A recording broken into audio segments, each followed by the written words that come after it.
the thing about spiritual NLP is that it's become something of a buzzword, and yet typically the methods that are intended for spiritual transformation are built on the same models, the same assumptions that apply to the behavioral level. So now it turns out this doesn't really work. It just isn't possible to experience the deepest level of transformation using the same models that are so effective at achieving change at a more surface level. In fact, Cuddy Ray has developed a whole new model of stages of change that talk about levels of transformation that's also a new discovery. Now, Tamara Beautiful. Andreas has developed the wholeness work through her own personal journey. It emerged from a time when she was experiencing a major health crisis that was so intense she actually thought that she was dying. And so at this time, of course, as you can imagine, she was highly motivated and nothing that she already knew was helping.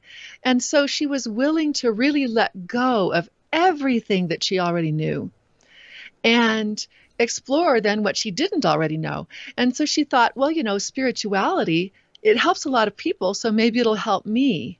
Yeah. And yeah, so now through this exploration, though, she still has all of her NLP skills, right? And so what she ended up doing is applying NLP precision to what spiritual people talk about in terms of enlightenment and dissolving the ego, all of that.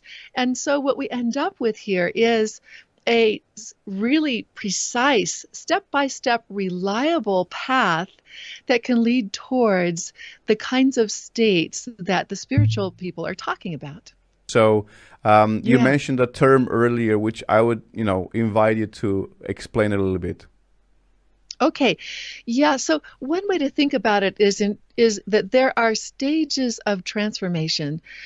So everybody already knows that in terms of physical development, we go through stages, right? Mm-hmm. A newborn baby doesn't know how to roll over yet. So at some point it learns to roll over. A little later, it learns how to crawl. Then a little later to walk. And, so it doesn't do any good to talk about how to dance, with somebody who isn't rolling over yet or isn't crawling yet. So there are stages that we go through in terms of our physical development. In terms of our mental development, also developmental psychologists have this all mapped out. Now, what Connie Ray has done then is also mapped out the stages that we go through in terms of our transformation.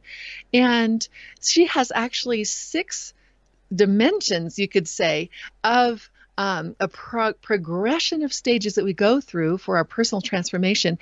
So one progression of stages that we can go through is from force to no force. So at first, when people hasn't heard about any of this, they probably experience themselves as being stuck in the problem. And there's a lot of unconscious force in play that causes this stuckness. Now, then the first thing they might try is willpower. I'm going to, apply a lot of force to get through this, or maybe breakthrough methods of change. So it takes a lot of force to try to get through this is the next stage. Then the next stage, and really most of NLP falls into this one, is subtle force or subtle effort to create change. For example, making the picture brighter. There's a subtle effort there where we are doing something, and yet it's not like a breakthrough. We're not trying to apply heavy force, but there's still a little bit of force there. Now, the fourth and final stage here is effortless change. So we actually don't need to do anything to make change happen. Instead, we can just gently create the conditions so that change actually just wants to happen, and it happens effortlessly and spontaneously from our most innermost levels of being. And in fact, we're actually undoing the force that's present in the system rather than adding more force or effort. That's beautiful. So basically, when you're not using force, you're actually undoing the existing force, which has pushed you to do something that you no longer want to do. Is that what you're saying? Yes, you can say that way. And of course,